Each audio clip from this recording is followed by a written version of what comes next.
Au programme du jour, la sensation Jun Sinteng, les adieux de Joe et les retrouvailles entre Novak Djokovic et Marian Vaida. Salut les talkers, j'espère que vous allez bien, je suis ravi de vous retrouver. J'espère que vous passez un bon début de tournoi, que vous arrivez à braver la grisaille parisienne et la foudre qui s'abat. Et on va revenir ensemble sur cette journée de compétition qui a eu lieu aujourd'hui. Donc c'est parti, let's go!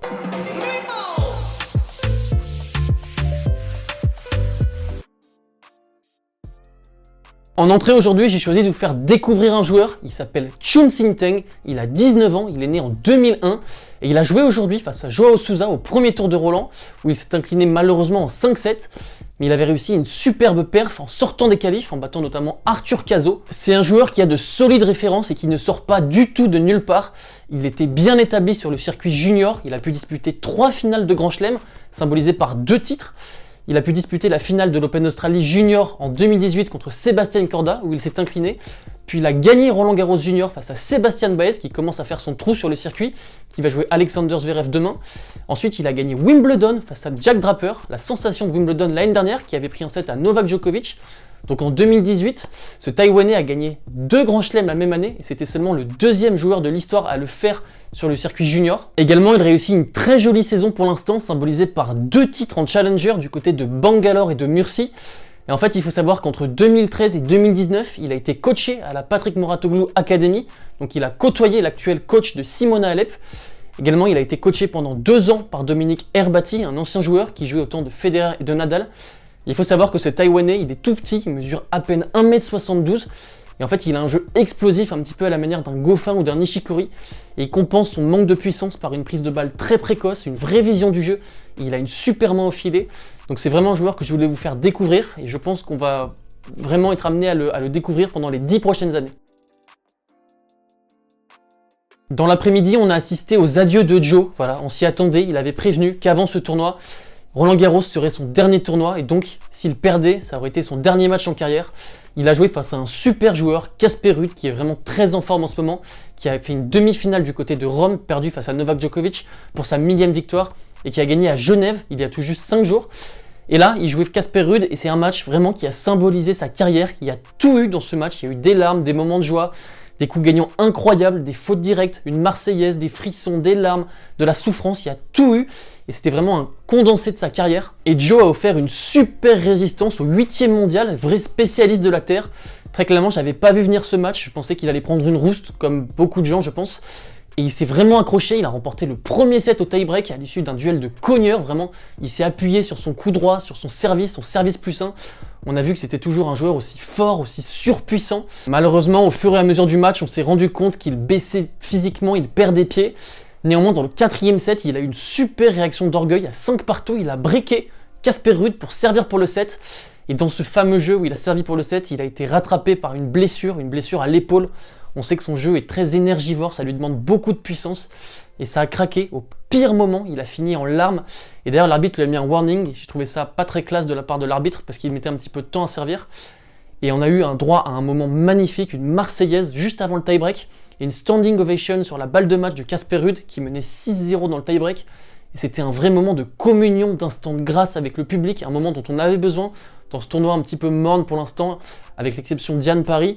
Là, on a eu le droit de vibrer une 2e fois sur le central qui était plein à la fin du match. D'ailleurs, petit coup de gueule, puisqu'au début du match, le central était vide, le match a commencé à 13h30 et je comprends pas, vraiment ça m'insupporte de voir que Jo-Wilfried Tsonga, 2e meilleur joueur français depuis 40 ans, 18 titres, commence son match, son dernier match en carrière, on sait que ça va être le dernier, dans l'anonymat, vraiment, Roland Garros aurait pu ouvrir les portes. Également, je voudrais tirer mon chapeau à Casper Ruud qui a fait un super match. Personnellement, c'est un joueur que j'aime beaucoup, qui a un vrai style de jeu que j'aime bien. Et puis au-delà du joueur, je trouve que c'est un super mec, il a une super mentalité. Il a eu des mots très élogieux à l'égard de Jo-Wilfried Tsonga à l'issue de son match. Il a dit ici on n'est pas là pour parler de ma victoire, on s'en fiche, on va rendre hommage à Joe, c'est un super joueur, c'est une vraie inspiration. Il a fait une petite blague aussi puisqu'on sait que Casper Ruud c'est un grand fan de Rafael Nadal, il s'entraîne beaucoup à la Rafa Nadal Academy. Et il a dit Joe, tu m'as fait pleurer en 2008 quand tu as battu Rafael Nadal.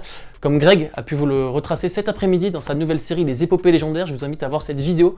Il va revenir beaucoup plus que moi en détail sur la carrière de Joe, donc c'est vraiment une vidéo à voir. Mais voilà, je voulais vraiment souligner le match de Casper Ruud qui a fait un match exemplaire dans un contexte pas évident. Franchement, il a tout le public contre lui. Et suite à ce match, on a eu droit à un autre beau moment, une cérémonie d'adieu organisée pour Joe avec beaucoup de beau monde. Il y avait des joueurs français, père, mon fils, il y avait Amélie Mauresmo, il y avait tous les proches de Joe, sa femme, sa fille, son entraîneur, ses copains et tout. Il a eu droit à un trophée qui symbolisait ses 18 années de carrière. Et c'était vraiment un beau moment, il a pu s'exprimer longuement devant le public, remercier les gens. Mais aujourd'hui, c'est moi, Joe, qui ai envie de te remercier. Je pense que je vais inclure les gens qui vont regarder cette vidéo. Merci pour tout ce que tu as fait pour nous. Tu as été vraiment une belle source d'inspiration, une vraie référence pour le tennis français. Tu as eu une super carrière, franchement, tu es allé beaucoup plus loin que ce à quoi on te prédestinait. Moi, je te voyais vraiment pas aller aussi loin. Donc vraiment, merci et bravo, Joe. Et puis demain soir en soirée, on va avoir droit aux retrouvailles entre le Serbe numéro 1 mondial Novak Djokovic et son ancien coach, Marian Vajda, le Slovaque, qui coach désormais le 38e mondial, Alex Molcan. Et pour rappel, le Serbe et le Slovaque étaient encore liés il y a à peine 2 mois. Ils se sont séparés sur fond de disputes, sur fond de brouille, malgré la version officielle qui disait que Marian Vajda était un petit peu lassé de voyager tout le temps et qu'il souhaitait passer davantage de temps avec sa famille, privilégier sa vie familiale. Mais il a trouvé, à peine 1 mois plus tard, Alex Molcan, donc ça contrastait pas vraiment avec la version officielle. Et on sait qu'il y a eu beaucoup de brouille entre ces deux joueurs, symbolisés par 2 événements qui sont les suivants.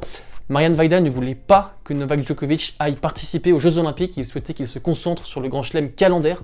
On sait le résultat que ça a eu, le Serbe n'a fait ni les JO ni le Grand Chelem calendaire en perdant face à Daniil Medvedev en finale de l'US Open. Et également, Marian Vajda souhaitait que Novak Djokovic se vaccine, et on sait également les conséquences que ça a eu, puisque le Serbe a été exclu de l'Open d'Australie, où il a vu Rafael Nadal gagner son 21e Grand Chelem, et donc compter un Grand Chelem de moins en ce début de Roland-Garros. Et donc pour la première fois depuis 17 ans, on aura Marian Vajda qui va assister à un match de Novak Djokovic, mais dans l'autre box, dans le box adverse d'Alex Molcan, vrai spécialiste de la terre, un coupeur de tête comme on avait dit avant le tournoi. C'est pas un match évident pour Novak Djokovic qui devrait quand même s'imposer, mais c'est pas un super tirage.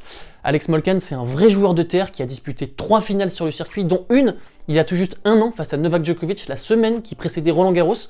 Novak Djokovic s'était imposé, ce qui fait qu'il mène 1-0 dans les confrontations face au Slovaque. Et puis en face, on a Novak Djokovic, clairement l'homme à abattre, l'homme à battre, le numéro 1 mondial, qui est pour moi le favori incontesté de ce Roland-Garros, qui joue très bien, qui a pu rentrer hier dans son tournoi, le jour de ses 35 ans, face à Yoshito Nishioka, où il a réalisé un super match, vraiment un match plein, costaud, symbolisé par une super performance au service. Il a servi 9 aces et 70% de première. Je trouve qu'il s'est vraiment réglé dans ce compartiment de jeu-là, ça lui permet de raccourcir les échanges, de s'économiser physiquement et de donner davantage en retour, où il sait qu'il pourra engager des longs échanges. Il est vraiment rentré dans son tournoi, on a pu le voir lors de son premier tour, où il lançait des regards noirs et des cris de rage, des poings brandis pour un simple premier tour.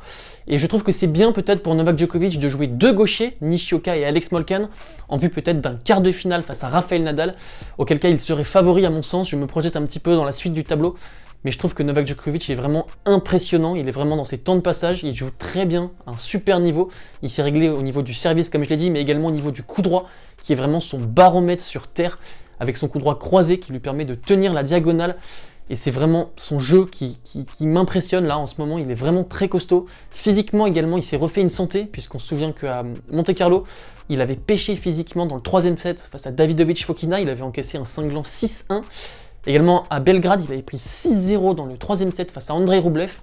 Donc là, pour l'instant, tous les voyants sont au vert pour le Serbe. Et voilà, on arrive déjà à la fin de notre crème liftée. J'espère que ça vous aura plu. Si le tournoi vous intéresse, si vous souhaitez en discuter avec nous davantage, sachez que ce soir, à 21h30, avec Greg et Cons, on sera en live. À l'issue du premier tour, on va décrypter le premier tour, voir quels favoris ont tenu leur rang, lequel nous impressionne le plus, notre plus beau moment de ce premier tour. Et sachez qu'à l'issue de chaque tour, donc à l'issue du premier tour, du deuxième tour, du troisième tour, mais également des 8e, quart, demi et de la finale, on fera un live de clôture. Donc je vous attends ce soir à 21h30 pour ceux qui peuvent. Si vous pouvez pas, il y aura toujours le replay. Et je vous embrasse, je vous dis à très vite. Ciao!